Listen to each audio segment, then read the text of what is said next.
Olá, pessoal. Bem-vindos a mais um episódio aqui do nosso podcast Acelera Export. Você que já está inscrito no canal Acelera Export, meu muito obrigado. Se você está chegando aqui agora e não se inscreveu, faça isso agora, se inscreva, porque hoje nós vamos bater aqui um papo, continuando os nossos podcasts ligados ao Trade Finance, com dois convidados. Primeiro, o nosso parceiro e patrocinador, o Lucas, da RTS International, e o nosso super convidado, né, Lucas? Sim. O Edson da Costa, ex-diretor do Banco do Brasil. Primeiro, Edson, muito obrigado por ter aceitado o nosso convite. Eu que te agradeço. É uma grande alegria receber você aqui. Obrigado. E eu queria começar perguntando para o Lucas, como que você conheceu, Lucas, o Edson, uma personalidade do mundo financeiro, um ex-diretor do Banco do Brasil? Com certeza. Bom, nós nos conhecemos pela nossa trajetória aí, né, no mercado financeiro. Eu trabalhei no Banco do Brasil, o Edson... você também trabalhou no Banco do Brasil. Sim, a gente chegaram a trabalhar juntos? Com certeza. Sim. Bom, eu tive algumas passagens em áreas diferentes no Banco do Brasil e o Edson esteve sempre à frente praticamente de todas essas áreas, né? Eu atuei na área internacional, e o Edson já foi diretor também dessa área enquanto eu trabalhava por lá, e também fui gerente corporate. Então, áreas ali que a gente sempre estava interagindo, lógico que na força comercial, né, na linha de frente ali, a gente sempre precisa de muito suporte. E o Edson eu conheci porque ele estava sempre muito presente, né, com a gente em eventos, né, dando orientação, enfim. E a gente voltou a se encontrar pós, né, Banco do Brasil. Acho que o mercado financeiro traz essas boas surpresas, né? Porque a gente acaba trabalhando, sempre atendendo empresas, e nessas conversas a gente descobriu muitas sinergias e nós voltamos a falar e retomar o contato. E por isso, né, achei importante a gente trazer o Edson, que tem uma experiência sensacional para compartilhar com a gente. Com certeza. E Edson, Obrigado, nós queremos te ouvir essa experiência, porque o Banco do Brasil, para todo mundo que trabalha no comércio exterior, é um bastião, sem dúvida, para o comércio exterior. Uhum.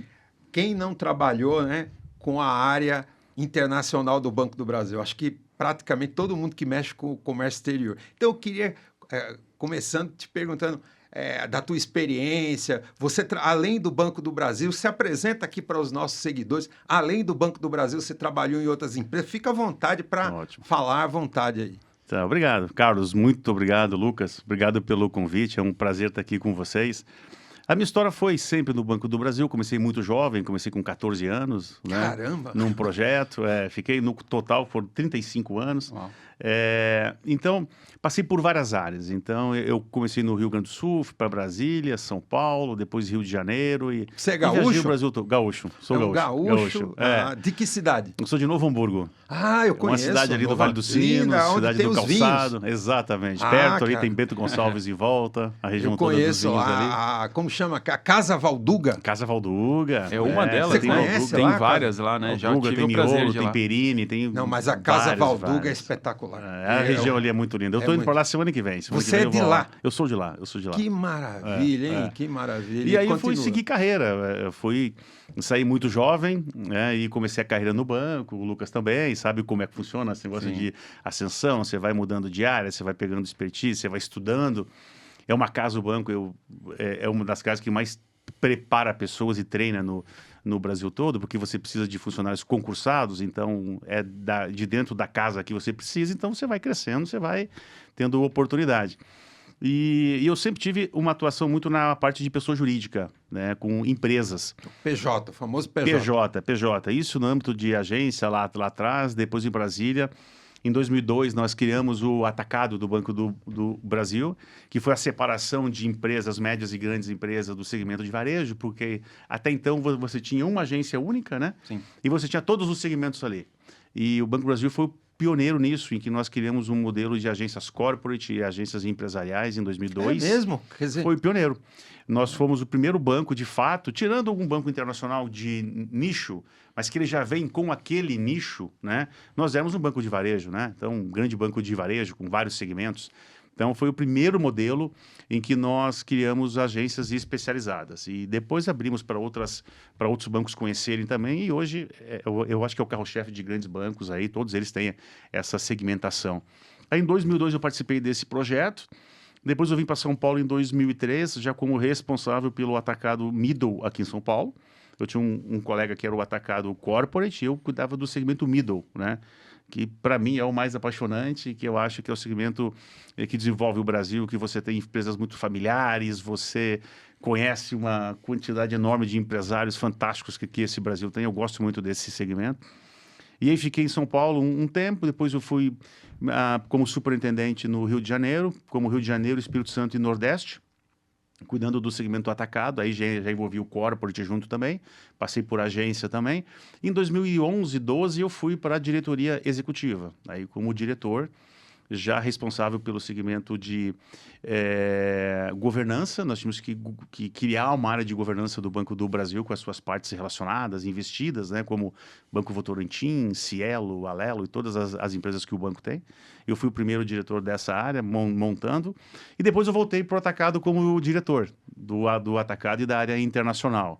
E pela minha experiência, eu tinha passado por tudo, precisava de uma revitalização, a gente fez um monte de mudança e falaram assim, ó, volta para o atacado, precisamos lá que a gente vai fazer um processo grande de mudança. Vim para o atacado, fiquei no atacado por mais uns 2 anos, depois eu fui ser diretor de crédito, me convidaram para ser o diretor de crédito. Algo não muito trivial, um comercial ser diretor de crédito, porque você vê, são duas coisas muito distintas, né? Uma área muito técnica, uma área muito de venda. Mas eu fui com um propósito específico de olhar o segmento de empresas também. E depois eu fui para o varejo, reestruturar o varejo do banco, começando pelo Sudeste, depois eu fui o diretor do Brasil todo, onde nós segmentamos ainda mais o modelo, segmentamos agências, pessoas físicas, e aí, mais uma vez, montamos agências de micro e pequenas empresas no banco que não existia até então. Nós começamos esse modelo aqui pelo Sudeste, e depois ele foi ampliado para o Brasil todo. Quando eu saí do modelo, nós tínhamos 150 agências, hoje acho que são mais de 400 agências no Brasil toda, especializadas em segmentos de pessoa jurídica, um modelo vencedor, que tem um time muito bacana também. Aí fui para a área de meio de pagamento, mais para tecnologia, digital, cartão, Pix, e saí do banco em 2021, saí do Banco do Brasil em 2021. Recente, 2021. Faz 4 anos. Ou seja, no começo da pandemia. Exatamente. Saí ali e fiquei 6 meses em quarentena, né, por conta da questão do cargo público. E tive convite e fui para o banco original do grupo JBS, né? E para estruturar a parte do mercado de pessoa jurídica. Fiquei lá por 2 anos, aprendi muito, um banco totalmente digital, puramente digital. Foi o primeiro banco a abrir conta corrente totalmente digital, foi o banco original em 2016. Então, um aprendizado enorme lá. Mas é B2B, né? Não é B2C. É B2B ali. É B2B. Isso. Tá. E aí, eu tive começando a olhar o mercado, já estava há muitos anos, 30 e poucos anos, os amigos fora em consultoria, o mercado financeiro, de outras formas, empresas, e eu sempre sendo acionado para ver alguma coisa, para ajudar em alguma operação, ou contratar alguém de banco. E aí resolvi dar uma guinada na carreira, falei, eu vou procurar outra coisa, já estava com a vontade de fazer algo. Aí saí, há uns 2 anos atrás, e montei a Juruá, junto com 2 sócios. Resolveu empreender. Empreender também com 2 colegas do Banco Brasil, que trabalharam comigo há muitos anos, um conhecimento de crédito absurdo, foi por mais de 20 anos o responsável pela análise de crédito de empresas.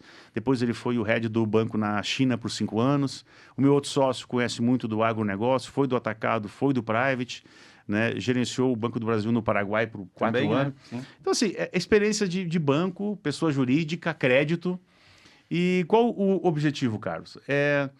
A gente viu uma dor no mercado, que é de você apoiar as empresas junto nessa relação com o banco. Porque o banco, ele é simples de você lidar, mas é uma linguagem própria. E eu, como diretor, como rede, como comercial, via muito essa relação, mas quando você está no meio do furacão, você não tem a percepção que você tem hoje. De uma dificuldade, às vezes, de comunicação, ou que você perde muito tempo com documento, com idas e vindas e tal, projetos bonitos, e você precisa dar mais vazão para isso. Isso não é só no banco XYZ, são todos os bancos. Todos. Se você conversar com todos os bancos hoje, o modelo empresarial ainda, por mais que você tenha tecnologia, que você tenha informação do sistema financeiro, ele ainda é artesanal. Né? Muitas empresas não têm balanço auditado, então você precisa de uma série de documentos, de você analisar documentos. E crédito é confiança. Como é que você tem confiança? É com transparência, documentos ajustados, com informação correta. E nós vimos essa necessidade nas empresas. A gente sofria muito nesse processo e via projetos que poderiam sair com um prazo bem mais curto e demoravam muito tempo nisso. Então montamos a Juruá. Vamos pegar esse gancho, né, Lucas, da Juruá, certo? Sim. Porque, inclusive, a gente, quando estava ali no bate-papo, a gente se conhecendo, estava falando um pouco do golfe, do golfe. E o pessoal, pessoal, vocês lembram aqui, quem acompanha, do driver, do golfe, que é o taco que a gente dá a primeira partida, né? A tacada inicial do golfe, para você projetar a bola longe, tem que ter o driver, certo? Não em todos os buracos, mas o driver é muito importante. E isso é uma ferramenta interessante, uma metáfora para o ambiente empresarial. E como o nosso tema de hoje, né, Lucas, é o caminho das pedras na busca pelo crédito no Comex, é um driver muito importante para as empresas, o crédito, certo? Então, como que a Juruá pode ajudar as empresas, e a gente aqui está falando com mais de 13 mil, já estamos chegando a 14 mil seguidores, do comércio exterior, exportadores, importadores. Como que a Juruá e vocês, com a experiência que tem, podem ajudar quem assiste o nosso podcast a alavancar, a ter um driver para ter melhor facilidade no crédito? Carlos, muito bom, porque o nosso foco é o segmento empresarial, o segmento middle. Nós não focamos em empresas listadas em bolsa, que já são empresas profissionais. O Brasil, as empresas brasileiras, elas precisam investir muito, olhar muito a parte de governança. E não estou falando de uma governança somente olhando a parte de conselho. Eu estou olhando nos detalhes de uma relação com um banco. Eu participei de comitê de crédito a minha vida toda. Então, a gente sabe como um banco analisa crédito. A gente sabe como um analista analisa crédito. Eu fui diretor de crédito, meu sócio analisou crédito a vida toda. Então, a empresa, ela precisa estar olhando, estar mais atenta aos documentos e ao processo. Crédito também é relacionamento, né? Então, a empresa está com as suas informações organizadas, ela entender que o banco precisa entender tanto da empresa dela quanto ela entende, porque quanto mais um parceiro... Eu estou falando de banco, mas pode ser fundos, pode ser qualquer parceiro que venha dar um suporte de crédito para a empresa. Porque crédito, como eu falei, é confiança. Quanto mais transparência, quanto mais informações, quanto mais você entender como o outro lado funciona, mais fácil você vai conseguir. Então, não é simplesmente você chegar e você imaginar que o banco é inimigo, né? Ou aquela coisa que eu não gosto muito assim de... banco empresta o guarda-chuva quando está sol, quando tira, ou banco é tudo igual. Não, banco é importantíssimo para o mercado financeiro, assim como exportação. Do contrário de onde virá o dinheiro todo dos investimentos. O capital próprio tem uma limitação, mas banco, eu vim disso, e tenho muitos amigos, a Juruá trabalha com todos os bancos do sistema financeiro, a gente procura fazer esse caminho mais fácil.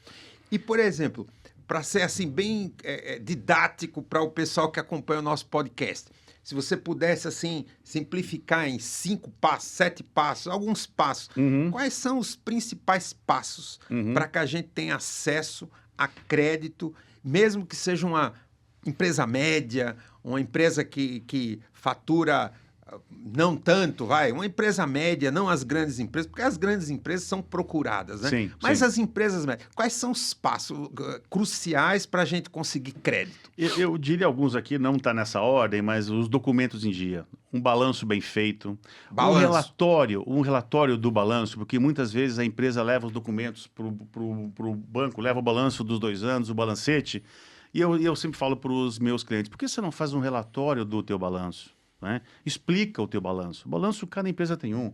O analista de crédito, ele analisa centenas de balanços num ano. Explica aqueles pontos mais vulneráveis, por que eles ocorreram. Explica esse ponto positivo. Então, um balanço, um bom relatório junto ao balanço para que o banco conheça bem a sua empresa. Escolha de bancos. É importante conhecer banco. Pô, Edson, mas banco é tudo igual, dá crédito? Não, banco não é tudo igual. Tem 2 aspectos de bancos que eu acho que as empresas precisam olhar. O portfólio de produtos daquele banco que ele tem a oferecer. se ele está aderente ao que a empresa tem. Porque se é uma empresa exportadora, não adianta ter conta no banco que não tem carteira forte de comércio exterior, correto? Se você é um banco que você vai querer investir, se você vai querer crescer, você vai querer pegar linhas de BNDES, você tem que estar num banco repassador de linhas do BNDES. Então você tem que Portfólio. olhar... E eu vejo isso no dia a dia, eu chego para o cliente e falo, por que você escolheu esses bancos? Esses bancos não estão adequados para você. Eu não estou falando mal de banco, né? Eu estou falando que existem bancos com vários perfis. Claro, mas serviços. você tem que ter um banco que tenha que quando você precisar, você vai ter aquele apoio, né? E também que tenha um direcionamento estratégico em cima de linhas. Tem bancos que têm um portfólio completo de produto, mas não oferecem certas linhas. Eu sei que tem. Então, por exemplo, assim, a gente não gosta desse tipo de... A gente tem aqui, mas a gente não gosta de linha.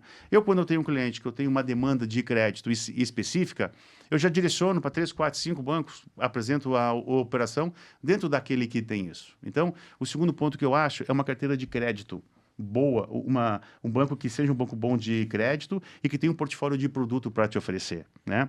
O terceiro ponto, não tenha medo do seu banco. Você tenha ele como parceiro. Quanto mais ele conhecer você, melhor. Aí você tem lá o gerente de relacionamento, tem o gerente da agência, o cara do crédito, né? O gerente do relacionamento comercial, ele é o teu defensor dentro do banco. Ele é o cara que vai fazer todos os pedidos de limite de crédito, de análise, né? Então tenha esse cara como seu parceiro. Trate bem o banco, receba o banco, né? Um quarto ponto, ouça todo mundo. Né? Esses dias eu tive num cliente, falei assim, mas você só tem um banco, a empresa faturava 700 milhões de reais com um banco só.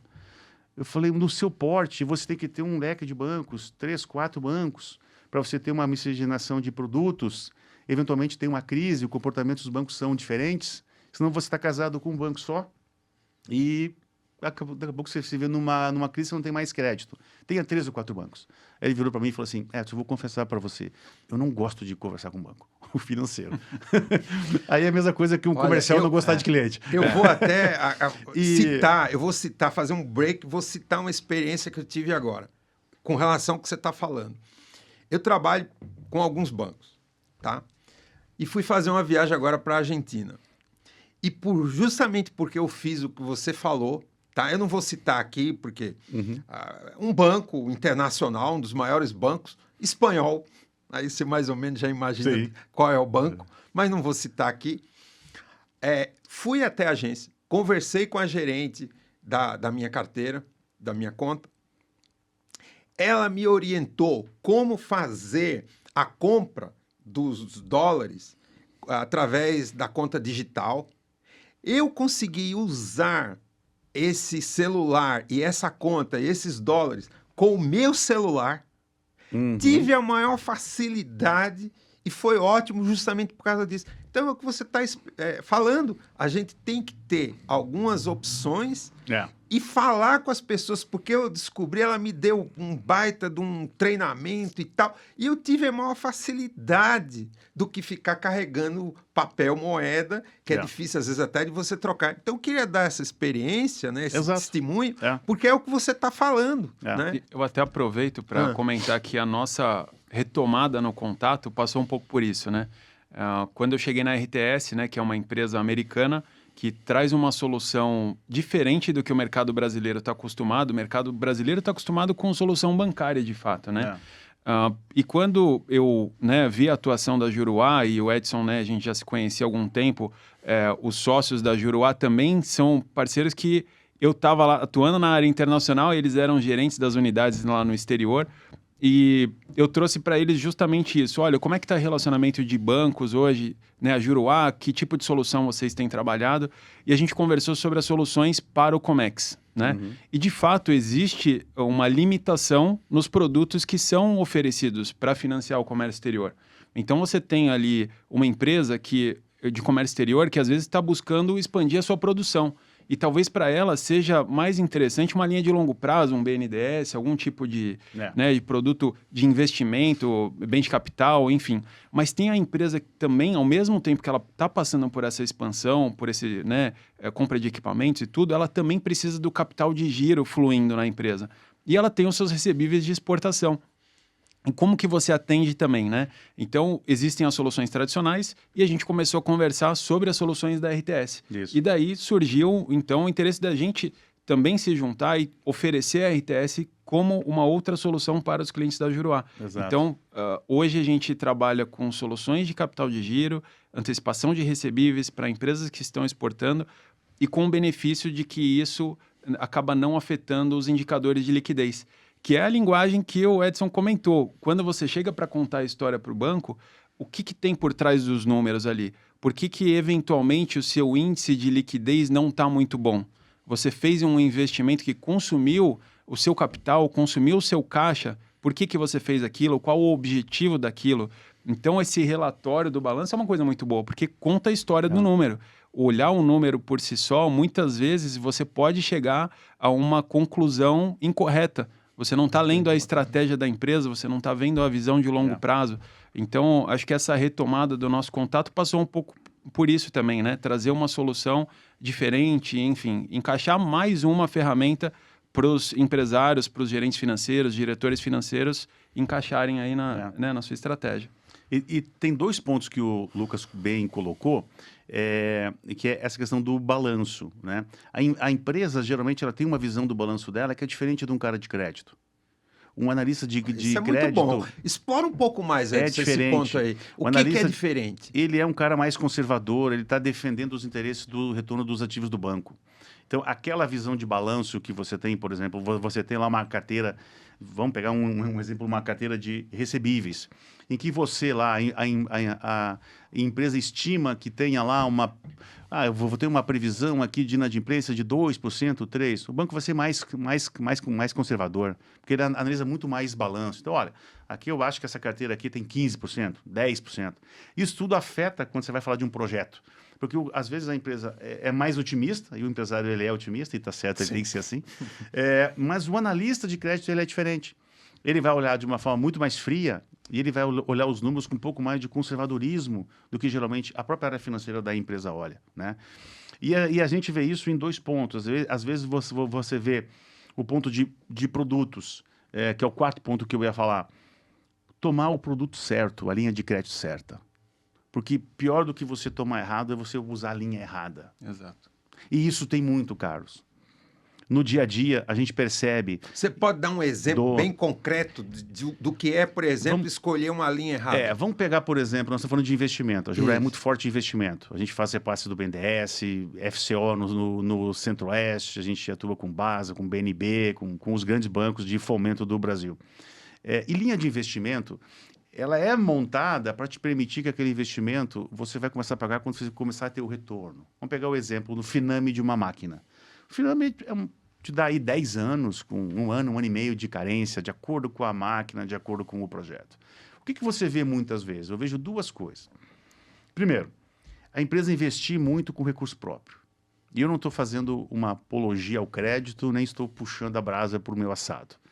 Mas quando você tem um caixa, o caixa da empresa, ele foi construído com uma história da empresa, com picos e vales, momentos bons e momentos ruins.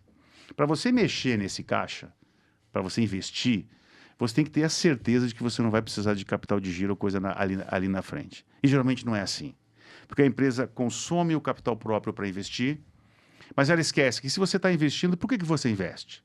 Você quer ganhar mais, tu quer vender mais, você quer produzir mais.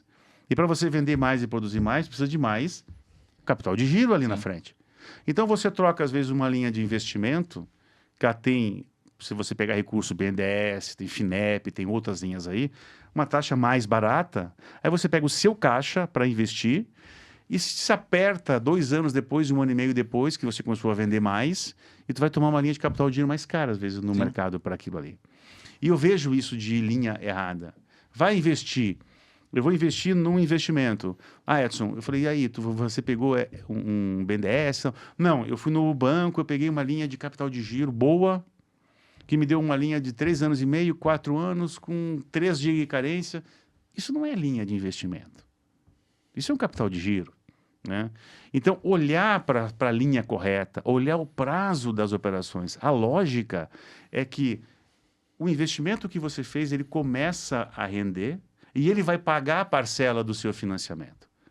Se você fizer um investimento com uma linha muito curta, você já vai começar a pagar antes dele começar a render. Não tem carência. Não né? tem carência. Então, isso, Carlos, acontece demais. Eu tenho uma pergunta aqui que eu acho que é bem própria para esse momento aqui, aproveitando vocês dois especialistas, né? Maior experiência aí do Edson, mas o Lucas também é o grande. Eu tenho uma equação para vocês resolverem. A gente está falando aqui para exportadores, importadores, sobretudo exportadores, que é o grande negócio do momento, o negócio de exportação. Se eu exporto, eu tenho na minha carteira 10% do meu faturamento exportação, 20%, 30%. Isso facilita os bancos, porque os bancos no Brasil olham para esse número e facilitam o crédito, como, por exemplo, nos Estados Unidos é assim ou não? Como funciona os números de exportação para ter acesso ao crédito? Quando você tem uma empresa exportadora, sem dúvida nenhuma, eu diria, claro, que você tem empresas e empresas, cada uma delas. Mas o fato do cliente já exportar, já acessar o mercado externo com todas as suas exigências, né? Fiscalizações, registros, já demonstra que é uma empresa mais organizada em termos de governança e que já tem um mercado mais amplo do que propriamente o mercado brasileiro. Sem dúvida. Né? Então, você consegue já acessar crédito de uma forma mais fácil. Você pode pegar um pré-pagamento, que é uma linha mais de longo prazo, ou você pega um ACC, que é mais de curto. A estrutura de operações que você tem tende a ser mais barata, porque o crédito exterior ele é um crédito que considera mais barato, né? em moeda estrangeira. Você pode casar, se você tiver uma importação de alguma máquina e um equipamento, você tem um FINIMP, que você pode casar. Aí você pode ter o hedge natural que a gente tem, você exporta em dólar e toma uma linha passiva em dólar, você não precisa fazer hedge, você tem todo esse benefício. Então, olhando com um olhar de banco de crédito, sempre você vai ter uma empresa exportadora que está nesse mercado, eu diria para você que ela tem sim um quesinho a mais de qualidade, por conta dessas variáveis que eu te falei. E ela tem a facilidade de tanto buscar linhas internas quanto linhas externas. E no investimento, porque você está falando aí mais ligado ao capital de giro, né? O ACC, o ACE. Sim. Mas e no investimento? Porque eu sei, converso com alguns parceiros da área de investimentos nos Estados Unidos, dos fundos de investimento dos Estados Unidos, Sim. que eles comentam que se você apresenta o balanço dentro daquele modelo, eu não lembro agora, não recordo, tem uma sigla, né? IFRS. FRS. Isso. IFRS. IFRS. É. Você apresenta seu balanço no modelo do IFRS, tá certo? Para os fundos de investimento norte-americano. E se você tem lá 30% de exportação, você é visto diferente, suas linhas são mais longo prazo, mais baratas, e você recebe com muito mais rapidez esse crédito. No Brasil, como que é isso? Ou não é igual? Esses fundos estrangeiros, eles atuam muito. Nós temos fundo, eu tive um contato recente com um fundo francês, em que também quer investir no Brasil, mas eles entram muito em projetos mais ambientais, projetos que tenham questão de carbono, aí eles têm as suas políticas. Claro que se você fizer um balanço em IFRS, ela é um balanço, digamos assim, conversível mundialmente, seria o dólar dos balanços, né? Em que você consegue interpretar ele muito facilmente, porque ele é mais ou menos um padrão. A Juruá faz isso, não? Não. A gente ajuda a estruturar a operação e captar recursos no mercado, junto aos bancos, aos fundos, às diversas casas. Fazendo o quê? Fazendo a montagem do projeto, a estruturação, a conversa com os bancos e toda a negociação. Né? Tá. Mas esses fundos, eles têm sim essa característica. Aí depende a sua governança, depende as regras de cada fundo. Aí nós estamos falando de governança, que é o que eu falei aqui no início. Sim. Uma empresa com balanço auditado, uma empresa que tenha um processo sucessório, também importante, porque hoje no Brasil a gente tem muitas empresas sem um processo sucessório. Né? Sem essa clareza, né? A nossa geração um pouco mais à frente, ela já está saindo do mercado e muitas empresas estão sem sucessão. Isso é um problema, porque muitos bancos vão estar olhando essa empresa em processo de sucessão e vão estar olhando, pô, o Lucas é o dono da empresa, né? Ele já está numa idade para sair. Quem são os sucessores do Lucas? O que é o Lucas importante? Pô, se o Lucas deixar a empresa não tem uma sobrevida. Vamos falar. A visão de longo prazo, Visão né? de longo prazo. Então, no Brasil, você tem muito isso, que vai a governança. Então, a empresa já tem uma sucessão, já tem herdeiros, ou ela já trouxe um conselho, ela já tem executivos que vão tomar conta da empresa. Isso é um tema muito, muito, muito importante hoje, que se fala muito no Brasil e no mundo todo, né? Por conta da geração X aí, que já está saindo do mercado, muitos aí, e que não tem processo sucessório. Então, a governança, ela é muito importante. Quando a empresa é bem organizada, é bem gerida, você tem executivos muito formados, né? As atividades bem delimitadas. E quando você transparece isso, todas as certificações, questões ambientais adequadas, segue questões trabalhistas, tudo isso conta ponto para as empresas. Tudo isso conta ponto quando você vai buscar um fundo, quando você vai buscar um banco. Isso.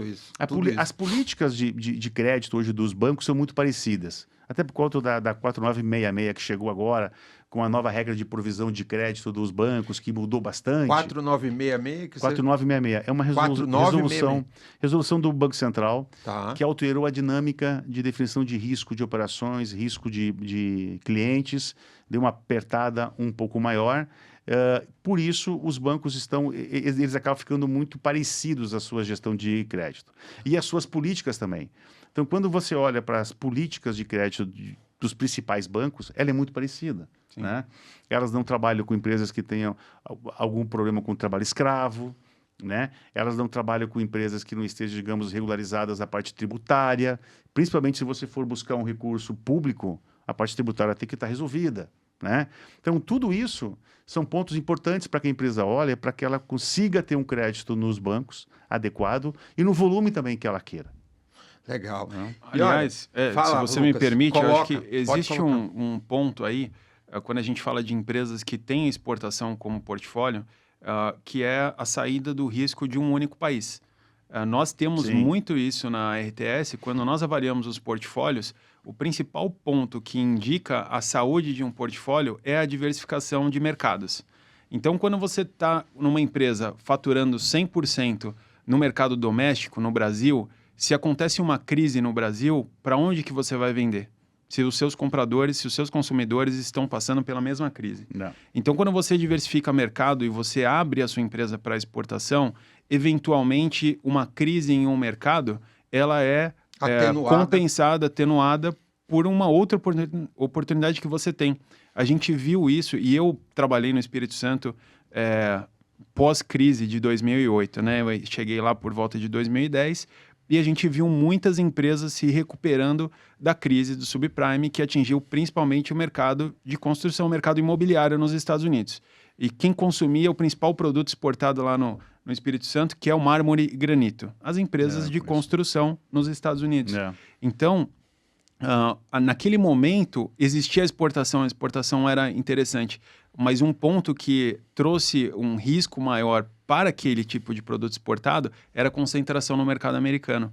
Então, hoje, conhecendo e acompanhando, né, eu tive no Espírito Santo mais recentemente agora, aliás, o estado, o aeroporto é outro depois de 10 anos e o estado continua crescendo muito.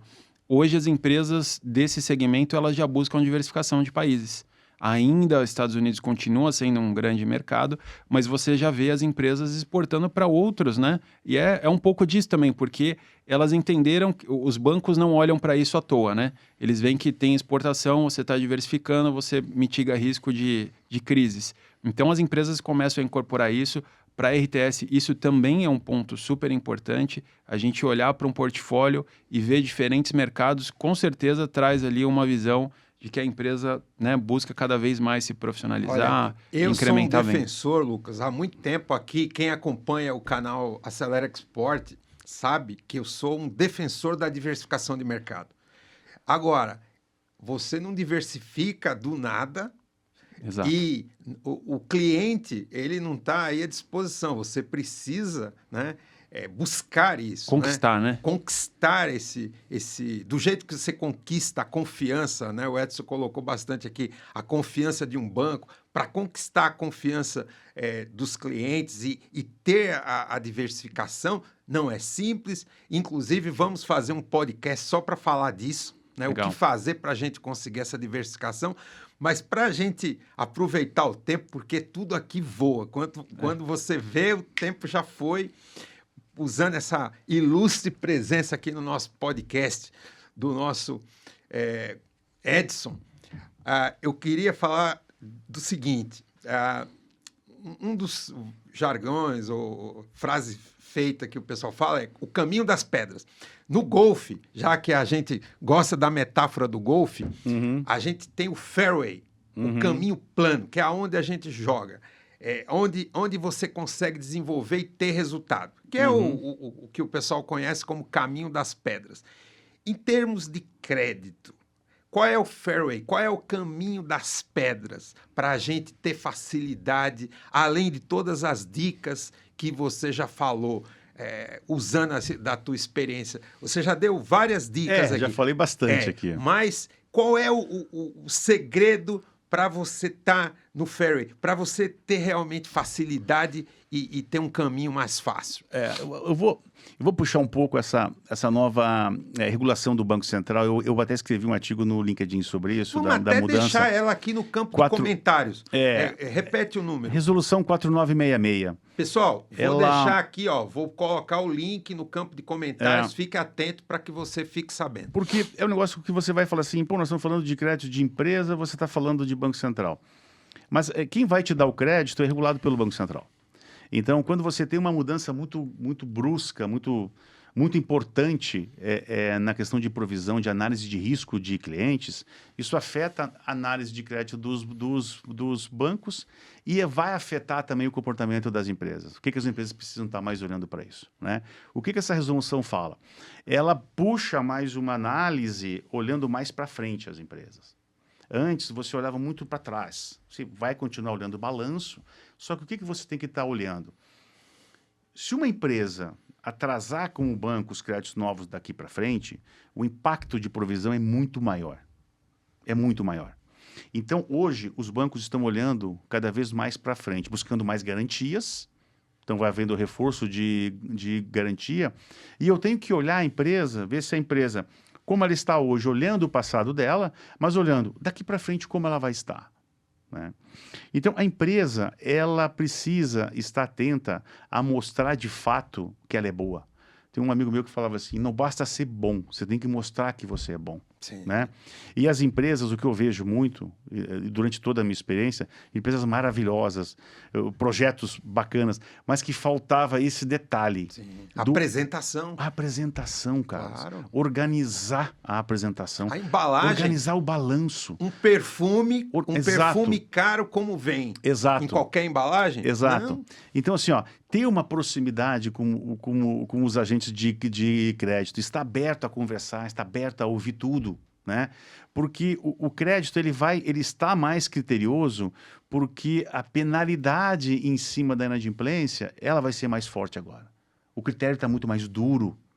Então, quem tiver mais organizado, quem mostrar que tem mais controle, mais organização, que está mais preparado, vai conseguir ter uma visão de risco melhor por parte dos bancos. Perfeitamente. É nisso que eu converso muito com as empresas. A gente é chamado para fazer uma assessoria de uma empresa, de um projeto. Eu estou querendo construir, ampliar minha empresa, construir uma nova sede, uma nova planta. Só que quando a gente sai de lá, a gente olhou toda a parte financeira, né? E junto sempre com o diretor financeiro, com o pessoal, porque a gente traz um olhar que às vezes a vivência desses profissionais não é exatamente a do crédito, né? Então a gente olha os documentos, acompanha, não pede o prazo, mantém os documentos atualizados com os bancos, abre para mais bancos, que nem o Lucas falou de diversificação. Tem que ter diversificação de bancos, diversificação de clientes, diversificação de fornecedor. Quantas empresas a gente não viu com pouquíssimos fornecedores ou um só, dá problema e você acaba com a empresa. Então, o banco ele vai olhar diversificação, dependência de fornecedores, dependência de clientes. como é que estão os bancos, só estou eu nessa empresa? O banco pensa assim, pô, vem cá, só eu estou prestando dinheiro para essa empresa, tem alguma coisa errada? Ninguém está emprestando, né? Então, a empresa precisa ter uns 3, 4 bancos, estou chutando aqui, mas prontos, com a documentação atualizada, tudo pronto. No momento que você precisar de um crédito, você não vai chegar lá, não vai se apresentar, porque é questão de confiança, eu preciso te conhecer. Eu chego para você e falo assim, Carlos, me empresta 10 mil reais hoje? Você não me conhece, né? Você vai ter que conhecer, pô, deixa eu ver, quem é o Edson, né? Pô, o que é o Edson no mercado? Como é que ele está no Serasa, né? Quem é que conhece o Edson? Lucas, você conhece o Edson, né? Por que ele precisa, Por que né, que ele precisa? de O que 10 você mil? vai fazer com esses 10 mil? Que é outra coisa importante, né? O que você quer com esse dinheiro? Onde é que você vai botar esse dinheiro? O que você está fazendo é papel de banco. Crédito é isso, né? E então, por isso que tem muito a ver com a questão comportamental. Nós estamos falando de uma relação de pessoas. Sim. De abrir porta, de você ser acessível, de você mostrar os teus números, né? De você ter uma governança que você mostre que você tem, que a tua empresa tem futuro, que você está organizando, que você está pronto para o próximo passo, né? Isso para mim é o fundamental. E quando a gente chega na empresa, a gente busca isso. Ó, a gente organiza toda essa pauta, prepara os números da empresa. A última coisa que nós vamos fazer, Carlos, é ir no banco. Nós investimos muito mais tempo conhecendo o negócio da empresa, Claro. respondendo todas as perguntas, ele tendo que responder o balanço a isso, porque nós temos um time de crédito, de gente também com muitos anos no mercado. A gente faz uma sabatina e vê se aquilo ali para de pé. Ok, agora nós vamos no banco, porque agora a gente entende que isso aqui tá pronto. Porque se tiver frágil, por que eu vou pegar um contrato de um cliente se eu sei que aquilo não vai para frente? Eu tenho que ser convencido de que o projeto é bom. E aí eu vou, apresento para as casas, apresento para os bancos todos, e aí já é uma espécie de um aprendizado bom, nós aprendendo e a empresa aprendendo como é que o outro lado conversa. O que é importante de estar atento para o outro lado? Então, eu acho que daqui para frente agora, nós estamos passando uma taxa de juros elevada, né, que tende a amenizar, mas está todo mundo investindo, tem que investir. Nesse país aqui Não dá para parar, né? Ah, não, eu só vou investir quando eu tiver a melhor taxa, quando eu não tiver crise. Mas quando isso chega no Brasil? Quando é que isso chegou no Brasil? Tivemos alguns momentos e volta de novo. Não estou falando de governo XYZ, né? O empresário, ele entende isso e ele fala, olha, por mais que a taxa esteja assim, eu estou vendo o meu projeto, ele é viável, vou tocar isso aqui, talvez não vá tocar todo ele como eu pensei, vou ter que investir e vamos para frente, né? Então, para mim, esse é o segredo do Esse crédito. é o fairway. Ele começa por casa, né? Pô, mas o banco não me deu crédito. Não, vamos fazer um trabalho aqui dentro primeiro. Vamos ver se nós estamos com tudo em dia, se está tudo bacana, tudo. Como é que o banco vai estar olhando? Fazendo essa parte aqui, eu digo para você que as chances são muito positivas. Muito bom. E ó, pessoal, infelizmente o tempo voou, mas para a gente fazer aqui o grande finale, eu vou perguntar para o Lucas, porque é o seguinte, tem uma notícia aqui para vocês, tá? Nós estamos criando um grupo de mastermind, certo, Lucas? Eu quero que você fale o que vai ser esse mastermind para você que é gerente de exportação, CFO da empresa, você que realmente tem o perfil, tá? Tem o link para você mandar seus dados e em julho nós vamos ter um mastermind, como acessar tudo isso que o Edson falou e outras coisas mais. Eu e o Lucas estaremos ao vivo com vocês, tá? Um grupo seleto, tá? Não vai ser para muitas pessoas, porque vai ser através do Zoom. E agora o Lucas vai explicar um pouco. Você que se inscrever, tá? Você que fizer sua inscrição nesse grupo Mastermind, você vai receber um e-mail dizendo a data onde a gente vai poder se reunir e o que você vai poder contar, o que você vai ter de acesso de informação, Lucas. Fala aí o que o pessoal vai encontrar no nosso Mastermind. Com certeza. Bom, a gente vai reunir a experiência, né, de grandes profissionais, seja na área de comércio exterior, na área de finanças, e a gente vai compartilhar essa experiência para tornar tudo isso que a gente falou agora, que no fim das contas, né, quando a gente fala de trade finance, a gente está falando de crédito, quando a gente fala de comércio internacional, a gente está falando de legislações diferentes, e a gente vai trazer tudo isso para que os tomadores de decisão dentro da empresa possam ter uma visão mais clara do que está acontecendo, quais são os caminhos mais fáceis, né? Para a gente tornar isso uma jornada simplificada, né? A gente quer trazer um conteúdo de valor, então por isso, né? Não por acaso que os nossos convidados são sempre, né, profissionais de larga experiência nos seus setores, né, nas suas áreas, para que a gente possa reunir tudo isso e oferecer, então, para todos aqueles que vão participar, uma experiência diferente do que hoje a gente está acostumado, né? Acho que as empresas têm muito que buscarem sozinhas essas soluções e a gente quer ajudar, então, a tornar todo esse caminho mais fácil, mais acessível. Porque... vamos ter que te convidar, Edson, para voltar de novo. Com todo prazer. Para poder... Todo prazer. Foi um prazer estar aqui. O prazer foi todo nosso. Muito grato pelo teu tempo, ter vindo aqui, de colocar essa experiência, que realmente falta muita informação, mesmo para as médias e grandes empresas. Principalmente, exatamente. Falta muita coisa. E você, com essa generosidade, muito obrigado. Tá certo? E você que acompanha, se inscreva, clica no link na Trade Finance, Acelera Export, tá aqui embaixo o link, se inscreva. Você que é gerente de exportação, CFO, ou CEO das empresas, tá? A regra é que você exporte e a gente vai trazer soluções. Então entre em contato conosco. E a gente, Lucas, obrigado pela parceria. Obrigado, a gente se Carlos. vê no próximo episódio. Obrigado, certo? Edson. Prazer rever. Obrigado a vocês, pessoal. Valeu. Muito bom. Então, pessoal, é isso. Um abraço, sucesso a todos. Fique ligado, se inscreva no nosso canal. Um abraço. Tchau.